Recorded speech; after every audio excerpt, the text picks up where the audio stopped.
Yo, what's up? What's good, everybody? Welcome back to one of the final 2024 NFL Draft videos. This one is my top 50 players. Obviously, we got honorable mentions right here. But before we get into that, tomorrow night, obviously, NFL Draft, Thursday, April 25th. I believe it starts 8 p.m. Eastern, 5 p.m.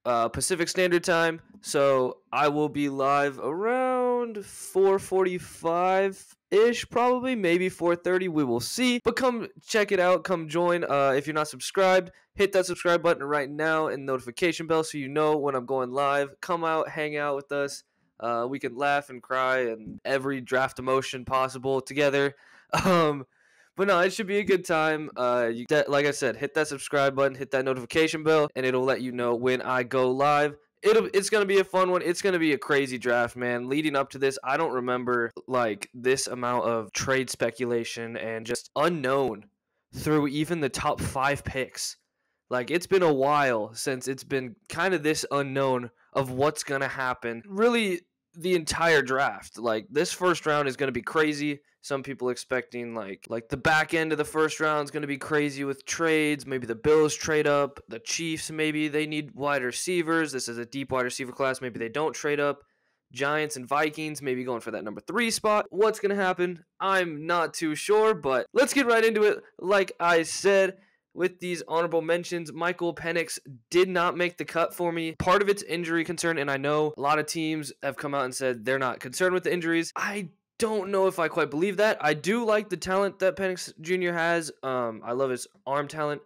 He isn't the most accurate in the world, however, and sometimes on the run and throwing over the middle isn't really all there, which is a huge part of an NFL offense, is throwing the ball over the middle and having the ability to throw over the middle. So that's why he falls out here. Mike Sanders still, main reason he's down here is size. I think he's a fantastic leader. That's all we've heard about him. He's a great physical slot corner, and maybe that slot corner piece of that is why he also falls here. Really good player, though. But Tez Walker at 53, even though he had the drops at the Senior Bowl, I'm not too concerned with that. It's more that he's just a little bit raw still as a prospect and a wide receiver. Really good player, though. Someone's going to get a really good wide receiver in the second round, I think, is where he goes. Marshawn Kneeland, the other defensive guy on this honorable mention list, I have at 54.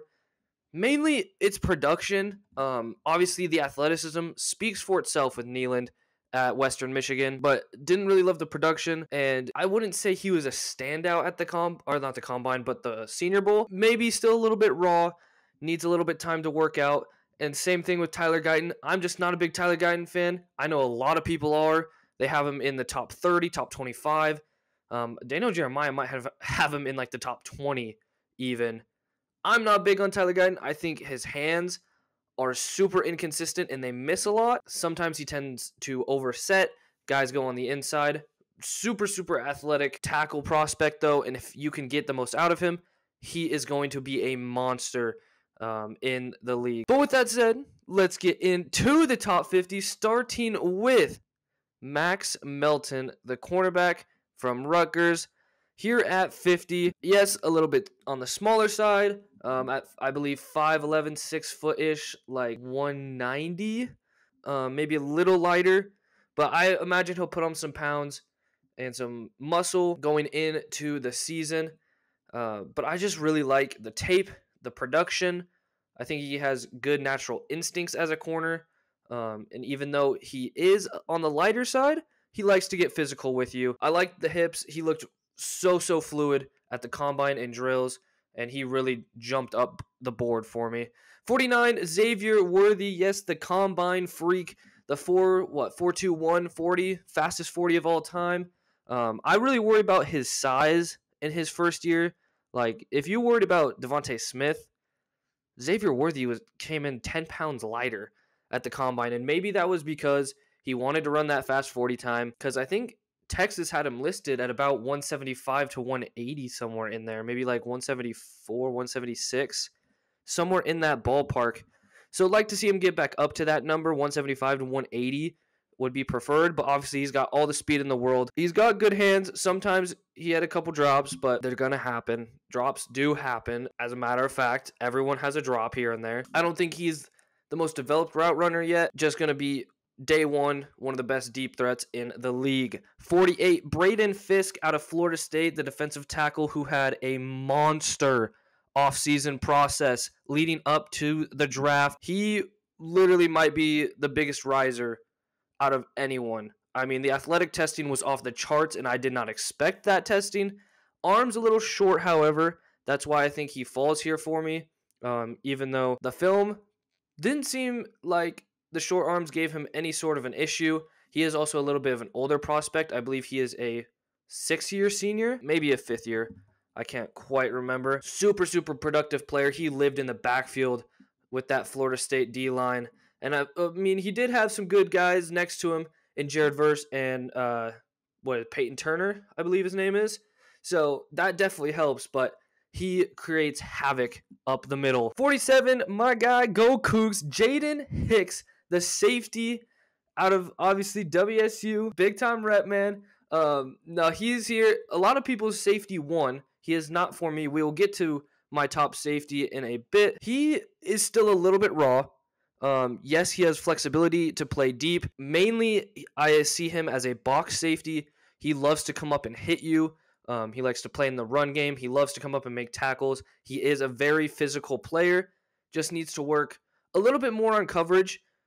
He definitely got better in coverage this past year, but he also got injured, so we didn't see maybe all the development that he was working on in the offseason, but has displayed really good ball skills. Go back to that UW game where Penix kind of just chucked it up to, it might have been Jalen Polk, who we'll obviously get to here in a second, but it could have been McMillan too. But Penix just kind of laid it up there for one of his guys, and Jayden Hicks straight ripped it away. Was in great coverage and came up with the ball. So Jayden Hicks, very high upside guy, one of the younger defensive players in this draft, and like I said, has a lot of upside. 46, Jalen Polk, the wide receiver out of UW. UW's got some really good players, though, in this draft. I would not be surprised to see Jalen Polk go in the back end of the first round and even early second round, just because he lives over the middle of the field, dude. His intermediate route running is so good, and he can catch the ball wherever it is. He's got a great frame, super long arms, great hands. I mean, you just go look up the highlights for this guy, and he catches it through like 2 or 3 guys hitting him at one time. It is completely absurd. His concentration is unreal. Drops will not be a problem for this guy, and he might be one of the bigger, like, day one impact wide receivers in this draft. At 45, we got Florida State running back Trey Benson, formerly of Oregon, transferred to Florida State, I believe, 2 years ago now. Had that really bad injury at Oregon. Doesn't seem to affect him. He looks pretty damn good. He is explosive. You can use him in the pass game. He is going to come in and be running back 1 for a team. He is my top running back in this draft class. I know I had Jonathan Brooks a while ago in my running back rankings, but that ACL, you just don't really know how he's going to bounce back. We've at least seen Trey Benson coming back from injury. I mean, he damn near got better. 44, Chris Jenkins, the defensive tackle out of Michigan. Super athletic. Just a freak for the defensive tackle position. Not quite the same player as Amazi Smith, who came out last year, drafted by the Cowboys. Chris Jenkins can play the run, and he can also get after the quarterback, which is something Mazi Smith could not do. He was a straight run stopper. Chris Jenkins is much different. Obviously, his dad, Chris Jenkins, played in the NFL for a while in the early 2000s, but this Chris Jenkins, man, he's still a little bit raw, yes, but the athleticism mixed with the power and the production at Michigan he's going to be a fantastic player in the NFL for a long time. At 43, we got Bo Nix, the quarterback out of Oregon, formerly of Auburn. I just had to put him in here, man, because he's been so accurate ever since he got to Oregon. Just a completely different player from Auburn. Bo Nix, like I said, has been pinpoint accurate, damn near. He has thrown it over the middle. He's thrown it deep post routes over the middle, like anything you want. Obviously, we knew he had the arm at Auburn. He had the athleticism, just needed to put it together. Gets to Oregon, and man, did he ever put it together. He had 50 touchdowns this year. Completely insane. Bo Nix at 43. Here is my safety one, Tyler Nubin at 42 for me, out of Minnesota. Minnesota's put out some really, really good safety and just DB prospects as of recent. Obviously, Antoine Winfield, now 4 or 5 years ago. Like, they just keep producing these DBs, and Tyler Nubin being the next one of them. Really athletic, instinctual safety, just constantly reading the quarterback's eyes. I think he is definitely one of the better deep ranging safeties. I think he can also play in the box, though. He's been proven to be a very, very good tackler. Does not miss a lot of tackles. For me, it's him and probably Kalen Bullock as the best, like, deep end safeties. At 41, though, Ennis Rakestraw Jr., the cornerback out of Missouri, got a lot of hype after the season, playing across from Chris Abrams-Drain. Those two were amazing at Mizzou this year. They really stepped it up when it counted, and Rakestraw's just got great length.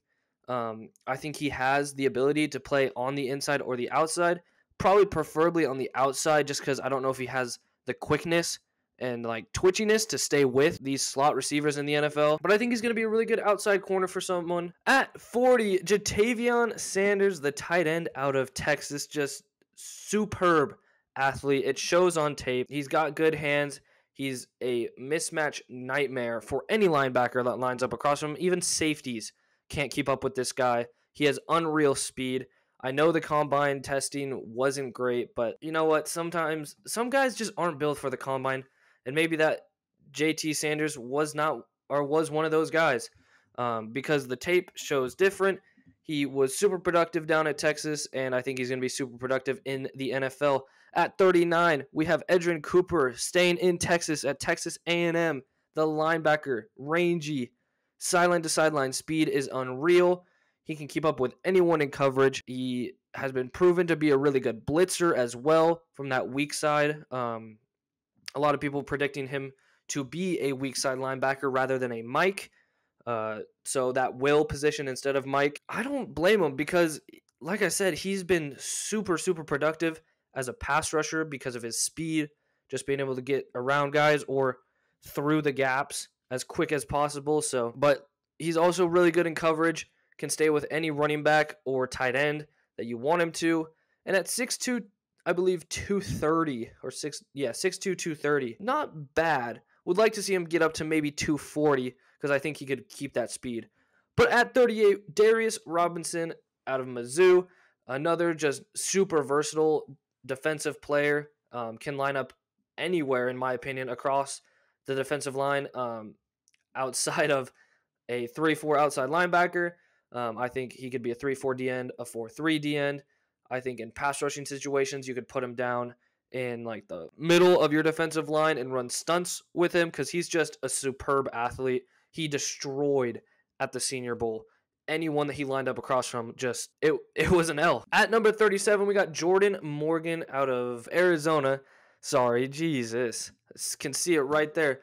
I have him marked down as an offensive lineman because some people project him as a guard, some people as a offensive tackle. I think he can play offensive tackle in the league. Just needs to clean up a little bit of the oversetting problem that he has. Allows people to get inside really easily, but has been a very, very productive player. One of the best pass protecting offensive linemen in the country the past 2 years. Really the only guy in the Pac-12 that has gotten around him was Braylon Trice. And he could definitely be a top 50 player too. He's just outside of it, but Jordan Morgan, really, really good player.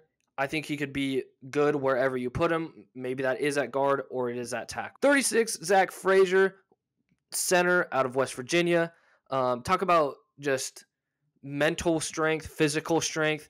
This dude, I mean, you've all heard it by this point in the draft process. The dude literally ran off the field, saving West Virginia a timeout with a broken leg. He ran off the field. Like, if you want to talk about a guy that is built for a team like the Detroit Lions, it is Zach Frazier. That just unselfish strength, mental, like, fortitude, I guess. I don't even know what to call it.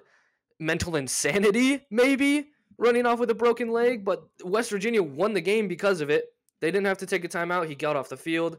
Literally bear crawled off the field. To talk about his actual play, very, very good center. His play strength is really good. Like the use of his hands as well.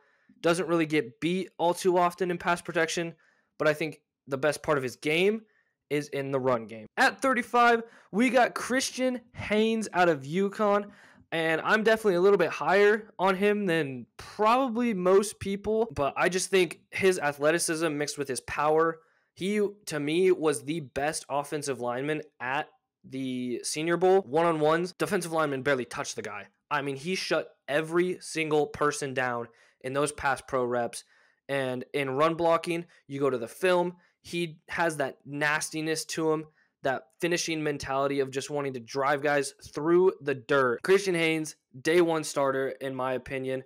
Maybe still a little bit raw with his hands, but when he gets his hands on you and they're stuck there, just call it a day at that point, because, I mean, we all saw it at the Senior Bowl. Like I said, he shut every single person down. At number 34, we got the cornerback out of Georgia, Kamari Lassiter. Yes, I'm also probably a little bit high on him as well as a couple other of these dudes on this page right now. But I love Kamari Lassiter's quickness and not twitchiness, but lateral movement ability. I think, yeah, he's got speed questions. I mean, the tape speaks for itself, man. Like, he has been sticky in coverage since the day he got there in Georgia. The film does not lie. Maybe he is a slot cornerback in the league. I don't know. I do think he can play inside and out, and I think that's what kind of boosts him up the board for me. I think he has that versatility to play on the outside or in the slot and be just as productive.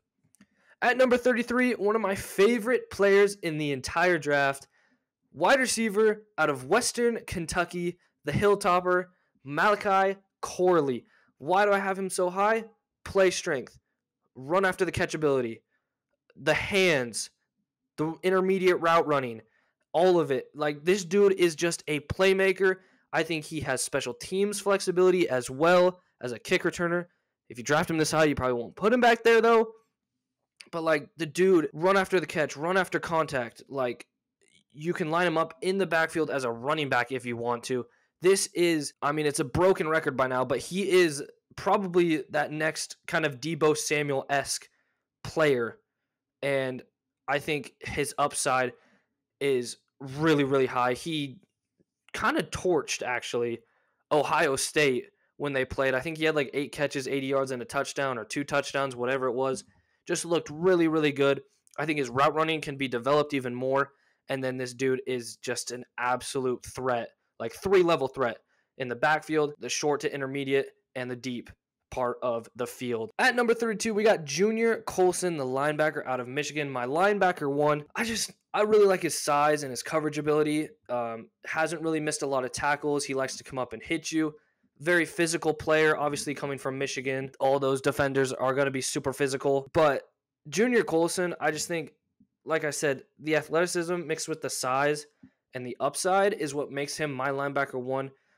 And just the production. He played some of the best running backs, tight ends, and receivers in the entire country and was constantly and consistently shutting them down game after game. He was the centerpiece of that defense. At number 31, Ladd McConkey out of Georgia.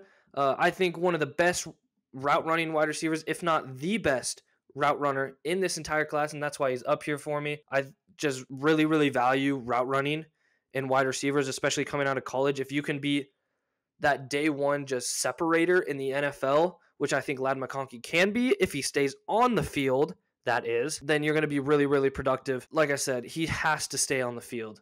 Has to. Injuries are the only reason that this man hasn't averaged over 750 yards the past 2 years at Georgia. At number 30, J.J. McCarthy, quarterback out of Michigan. Maybe the most controversial prospect I've seen in a long time. I mean, some people have him as QB1. Some people have him as QB6.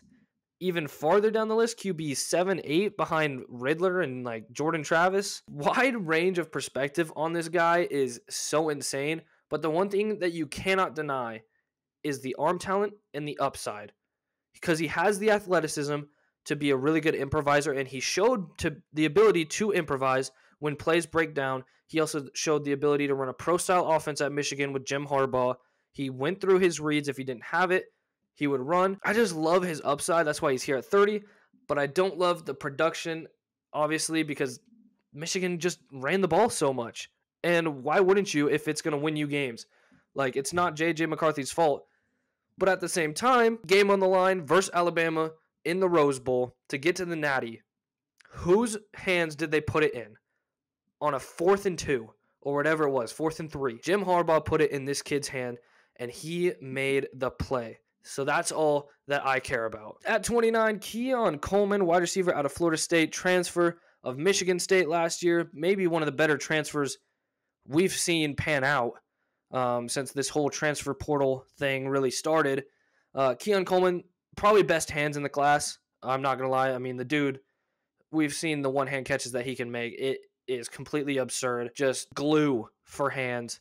I think route running could be better, but he has that X-type wide receiver 1 upside. I think he could come in and be day one a team's wide receiver 1, depending on the talent that they have at the position. Keon Coleman's kind of slipped down boards for a lot of people, and I don't really understand why. I mean, the production, yeah, it kind of fell off after the first couple weeks, but I don't really look into that too much because when you look at the film and you think, oh, this guy's not that great of an athlete, he can't run routes.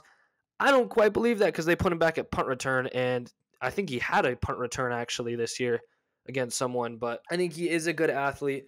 Obviously has really, really good hands, one of the better jump ball receivers, can catch through contact. Like, he is going to be a productive NFL wide receiver. At 28, I have Amarius Mims, tackle out of Georgia. The only reason he's down this low for me, honestly, is injuries and inexperience because of those injuries. Like, whenever he was playing, he was really, really good. Just almost damn near dominant. Like, one of the better tackles in the country dominant. We could be talking about him as a top 15, top 12, maybe even top 10 pick without the injuries, but they did happen. You have to take them into account, and that's why he kind of falls here to 28 for me. 27, J.C. Latham. Somewhat of the same thing, but not with the injuries, kind of just the lack of consistency when playing on the field. Tackle out of Alabama, just some people see him as a guard because of the overstepping, like a couple of these other guys in pass protection. But in the run game, super athletic, can get to the second level very quickly. He has that kind of mean streak that the NFL looks for, that tenacity when getting out and run blocking. But pass protection is the question mark for him, and we'll see how it pans out. But I do think he can play tackle in the NFL. 26, Graham Barton, maybe one of the most consistent offensive linemen in this class, just never really got beat consistently. And if he did get beat, he knew why the guy beat him and would fix it the next rep. Like, one of the best pass protectors, maybe not the most athletic guy in the world, but can get up to the second level in run blocking, projected as a center or a guard at the next level because of those shorter arms, but is 6'5", about 315, so he's a big dude if he ends up playing center. At 25, Adonai Mitchell, the receiver out of Texas, formerly of Georgia. And this dude, if he didn't have the injuries at Georgia and actually went 100% every single play, I think he would be wide receiver 4 in this draft, like above Brian Thomas. But those things are there. They are question marks for Adonai Mitchell. And we'll see if he cleans them up in the NFL, because literally I think he's about an 85% player is what he said, or people have said about him, sorry. You look at the tape, kind of takes plays off. Just wish he had that 110% mentality every single play. Not a great run blocker, but so fluid at his size as an athlete, as a route runner, has great hands. He can be a deep threat. He can go over the middle. Like, he can run after the catch. He can do everything for you. But we just need to see it on a consistent basis. At number 24, Jackson Powers Johnson, the center out of Oregon. My center 1 in the draft. I would assume most people's top center in the draft. Just really, really consistent. One of the better run blockers in the class. I love his tenacity to want to get up to the second level and just finish like he is finishing through the whistle and even beyond. If that means anything, like he was so good for Oregon. One of the reasons Bucky Irving and Bo Nix were so damn productive in the backfield was because of this guy. 23, we got Nate Wiggins, the corner out of Clemson. And if he wasn't, listed at like, what was it, like 170 pounds, he would probably be a little bit higher on this list because his coverage ability and his press ability with those long arms is just so good. He's also got great speed for the outside to keep up with these top speed, deep threat wide receivers. And obviously we've seen the hustle plays. He plays at 110%, unlike A.D. Mitchell. Wiggins constantly trying to finish plays. You think of the game versus, was it Boston College? I don't know, but running back just seemed like 20 yards ahead of everyone. Nate Wiggins comes from the other side of the field, tackles him at the one. I think almost made him fumble. You love the effort. You love the traits. You just don't love the size. He needs to put on a little bit more muscle to keep up with these bigger wide receivers. At number 22, probably the most athletic guy in the entire draft, Chop Robinson. Talk about twitched up, dude. I could see this guy going as the second edge off the board, like just purely based on his upside. And also, there's going to be a lot of offensive players going above him. So, Chop Robinson, like I said, the twitchiness and the quickness, the first step, all are just unbelievable. This dude, if he can put it all together, be more consistent because he has that bend around the edge. If he can add some more pass rush moves and play the run a little bit better as an edge setter out there, this dude is going to be one of the best edge players in the entire league. At number 21, another one of my favorite players in this class, Kool-Aid McKinstry, the corner out of Alabama. One of the smarter corners in this class, maybe the smartest, honestly. Like, his football IQ is so high. I think he is a good athlete. Some people maybe think differently, but they wouldn't put him back there at punt return if they didn't think he was a good athlete. I think he has ball skills also because of that return ability. And that special teams flexibility, by the way, is going to be very valuable for some teams. I think he can be a cornerback one in this league. I think he has the speed to keep up with guys, but he also really has the just coverage ability to play zone and match guys, and then also play man and just stick to them like absolute glue. Like, this dude has been so productive for Alabama the past 2-3 years. Unbelievable player. At pick number 20, number 20 on my big board, Talise Fuaga, the offensive tackle out of Oregon State. He fell a little bit in this last little process. I think just because of the rawness still to his game, but the run game part of his, game, unreal.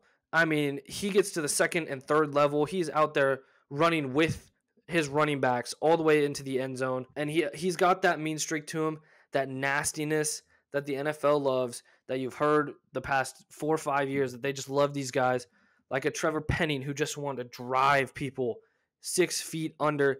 Fuaga is one of those guys. He's going to instantly be one of the best run blocking tackles in the NFL, in my opinion. Like, definitely of this rookie class for sure, but I think he could be one of the better ones in the entire league by season's end. The dude is just a really good athlete, especially for his size at like 6'5", 320 or something stupid like that. Fuaga, great player. I could definitely see him going in like that top 12 echelon of players. At number 19, Cooper DeJean. I have him listed as defensive back because I have no idea if this dude is going to play safety. I don't know if he's going to play slot corner, outside corner, just going to be a return specialist. Like, is he going to be a wide receiver? I don't even know at this point. Really good instincts, obviously great athleticism and flexibility, versatility as a player. The return ability that he has is unlike any other in this class. I think he can be a outside CB1 for someone, and maybe that's your favorite team. I don't know. He's been projected a lot to the Packers, and I've seen the Eagles quite a bit, even the Jags here and there, just kind of sprinkled in. But Cooper DeJean, watch out for him to be one of the top corners taken off the board. But now that I'm thinking of it, I could also see him fall to the back end of the first round or even into the second round because people don't know where he's actually going to play. So at 18, I got Byron Murphy, and 17, obviously Johnny Newton. These two guys, we'll kind of group them together. Byron Murphy obviously definitely has a little bit more athleticism than Johnny Newton, but Newton maybe more the production. But let's stick on Byron Murphy for a second. Like I said, great athlete. Lived in the backfield for Texas next to Devondre Sweat, who also took up two guys because of his just pure size. So I think that definitely helped Byron Murphy, but I think he can also be that primary pass rusher for a team on the interior without having a guy like Devondre Sweat next to him. Just really, really good hands. He wins the leverage game every single rep. Yes, that's due to size, and size is a little bit of a red flag for some people. I don't think it's as big of a red flag as it has been in the past. It's a new NFL, it's a new game, and Byron Murphy's game fits perfectly to this new kind of era of the NFL. Now for 17, Johnny Newton. I just love his production and his film. He took on constant double, triple teams at Illinois. There's no one else on that Illinois defensive line, let's be real. And this dude would consistently make plays. He would consistently be in the backfield, creating havoc, causing pressure on the quarterback, rushing throws. Like, the film for me is the reason that he's one spot ahead of Byron Murphy, and I completely understand why people have Byron Murphy close to the top 10. If you have Byron Murphy close to the top 10, I don't think you should have Johnny Newton really much farther behind Byron Murphy. 16, we got Olu Fashanu, the UW product, offensive lineman. I have him listed as well, just because people think he might play at guard.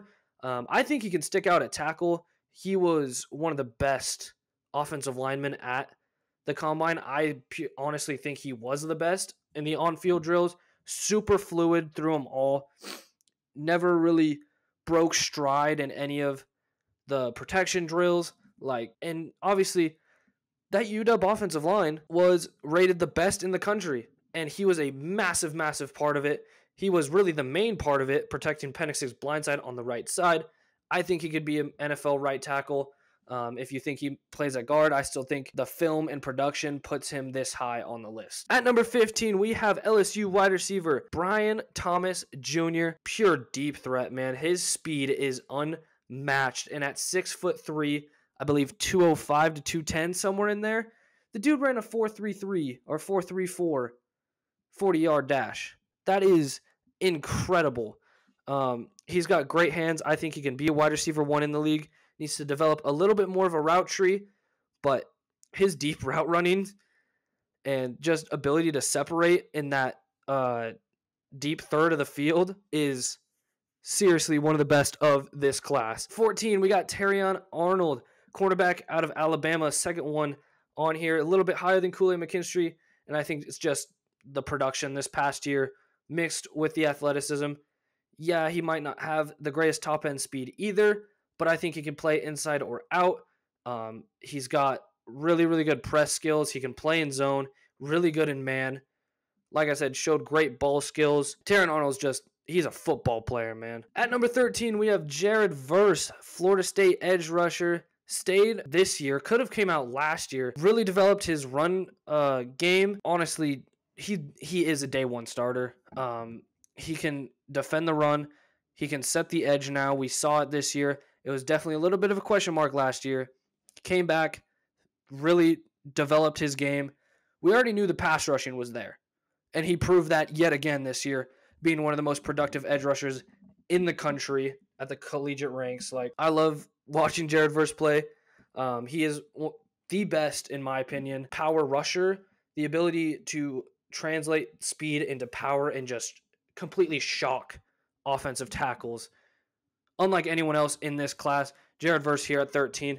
Number 12, we got Quinion Mitchell, the Toledo cornerback who set the Senior Bowl on fire. He locked down everyone not named Roman Wilson, and he even got him on one rep. Quinion Mitchell, Cornerback 1, he's got the size, he's got the athleticism, the ball skills, the production, just everything that you want in a corner 1 for your team is in Quinyon Mitchell and his game. Just really, like I said, really productive. Yes, he was in the MAC at Toledo, but they also played teams like Ohio State, and he held his own just fine. I don't think the lack of talent that he went up against is really a concern for me. At number 11, we have the edge rusher out of Alabama, Dallas Turner. And he was in my top 10 for a little bit. Fell just outside of it. I just think because of not production, but I mean, there's just 10 better players in my opinion, I guess. Really, really productive player at Alabama. Super, super athlete. We saw that at the combine. Can't turn that one down now. But at 6'3", 245, I believe. Really good size for the position. Maybe doesn't have a ton of bend, but he does have some good pass rush moves. I think he can definitely be coached into learning a little bit more technique. Oh my goodness. To bend around guys, because I think he has the ability to. But yeah, super productive player in the best conference in the entire country, in the SEC. Dallas Turner out of Alabama, fantastic player. And now for the top 10, starting with Penn State offensive tackle, Olu Fashanu.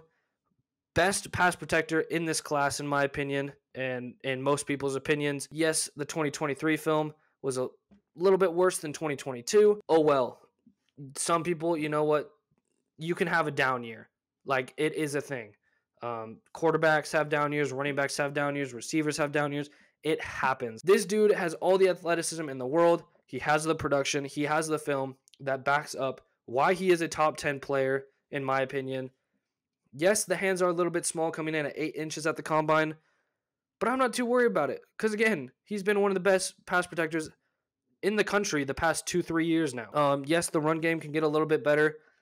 Yes, he could have a little bit more nastiness to him in the run game. Coming in day one, for your squad, he is going to be one of the better pass protectors on your team, if not the best. At number 9, we have Jayden Daniels, quarterback out of LSU, formerly of Arizona State.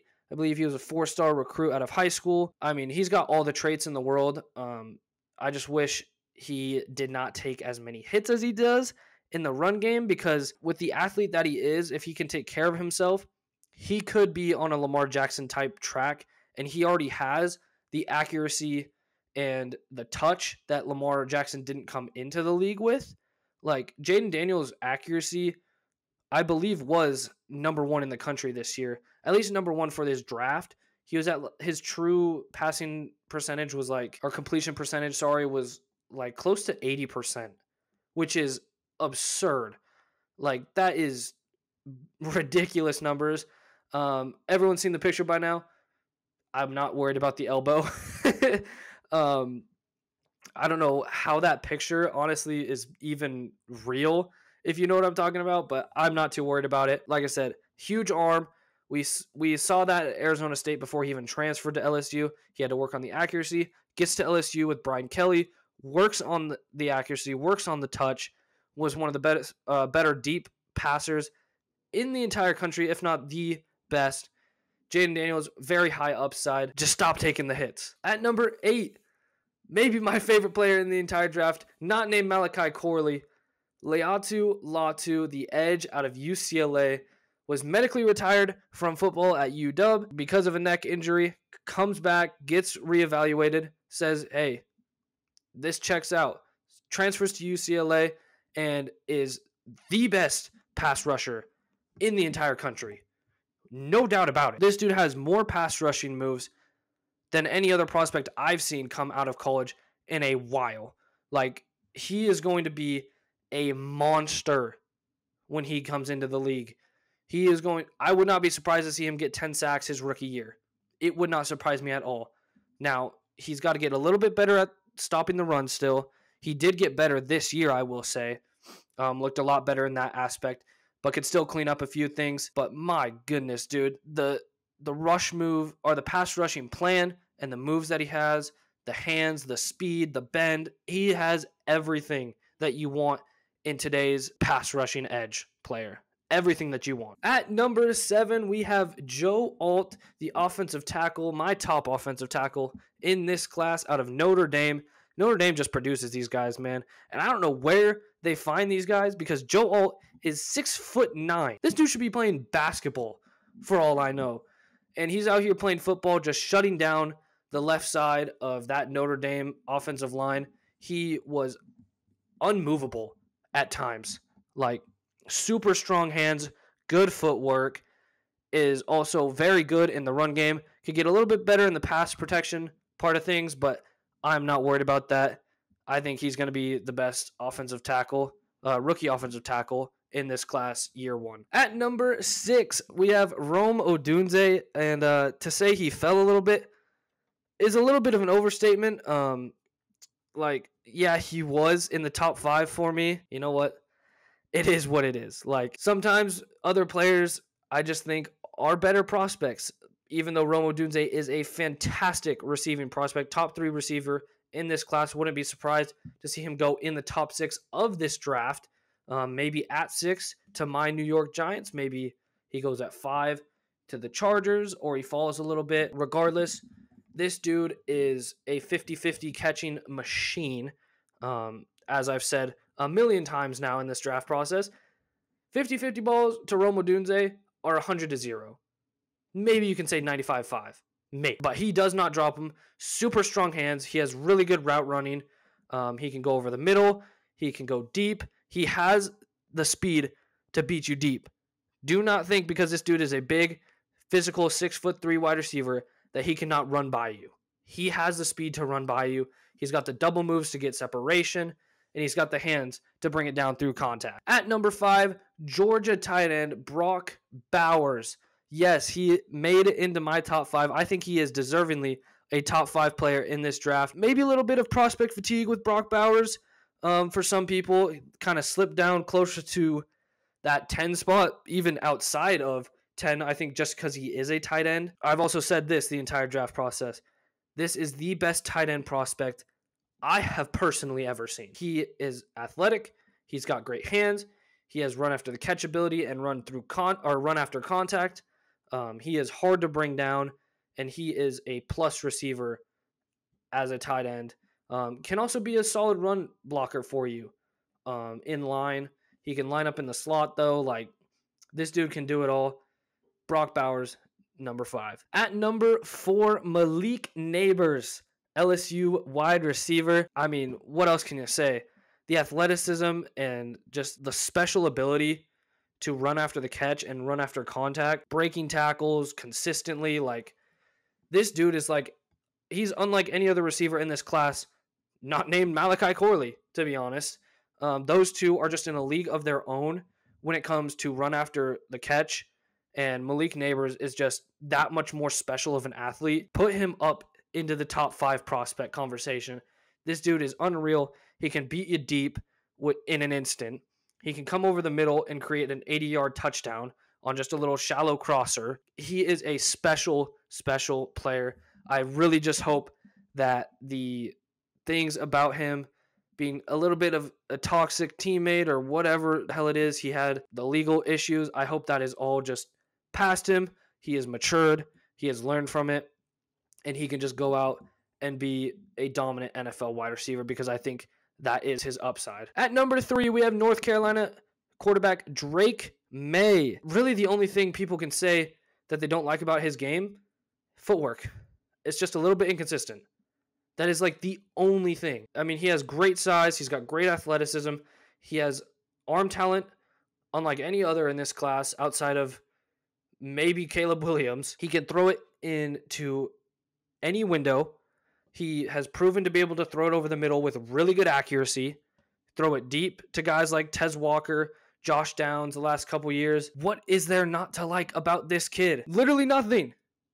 The dude is literally prototypical size with plus athleticism. He reminds me a little bit of Andrew Luck, to be honest, but a more athletic Andrew Luck. Like, I think this guy's going to be a better improviser than Luck was, but the arm talent and the play style, very similar.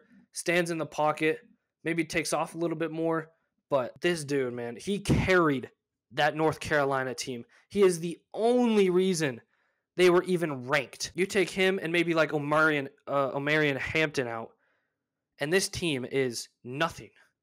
Absolutely nothing. At number 2, we've got Marvin Harrison Jr., wide receiver out of Ohio State. Almost was my number 1 prospect, but I have to give it to, obviously, Caleb Williams, who you could expect would be my number 1 after this. But Marvin Harrison Jr., man, the name, yes, it is there, but it does not carry all the talent that this kid has. I mean, he makes the hardest plays look routine. That's what he does on a consistent basis. The dude is an exceptional route runner. He can go up and get it with literally anyone. He's good at the 50-50 balls, like I was saying. Great hands, great frame. Like, there is nothing that you can really say is bad about his game unless you want to talk about the deep speed. But I think he's going to be just fine in that aspect as well. Like, the dude is seriously unbelievable. Most dominant college wide receiver I've seen in a hot minute. I mean, since he was a freshman, you think of that Rose Bowl game against Utah, the dude had like 3-4 touchdowns in that game. And the only reason he wasn't really talked about was because Jackson Smith and Jigba went for 330 yards. Don't forget how insane he was in that game. And then the 2 years following where he took over that wide receiver 1 role when Jackson Smith and Jigba went down. Literally week 1 as a sophomore, true sophomore, this dude stepped up and was like, yeah, I'm that guy. Never looked back. And at number 1, of course, Caleb Williams, USC quarterback. I don't care about the nails. I don't care about the emotion that he plays with. I actually like the emotion that he plays with because it shows that he cares, all right? The dude is a special playmaker. Patrick Mahomes-esque level improviser in the pocket when it breaks down. Would love to see him kind of stick within the pocket a little bit more. Just stand in there, keep your reads, like, before you start just doing all this crazy shit. All the crazy shit most of the time works out for him. However, I don't know if that'll work out for him in the NFL. So that's why he does need to develop a little bit more as just a standstill pocket passer. And if it's not there, then take off outside the pocket and do your thing. But the arm talent is special. The football IQ is really, really high. The only game really in his entire collegiate career that wasn't great is the Notre Dame game that everyone kind of just floods to for some reason, to really get down on this guy. I don't have any complaints about him, though, outside of the pocket passing. That's the only thing. The accuracy, the arm strength, arm talent, all just A++ for Caleb Williams. But that'll do it for this video. Hope you guys enjoyed my top 50. Let me know who your like top prospects are in this class. And like I said, subscribe and turn notification bells on. We will be live for the NFL draft tomorrow around 5 sometime. But I will figure that one out. Thank you guys so much for watching. I will see you all tomorrow. Take it easy and peace.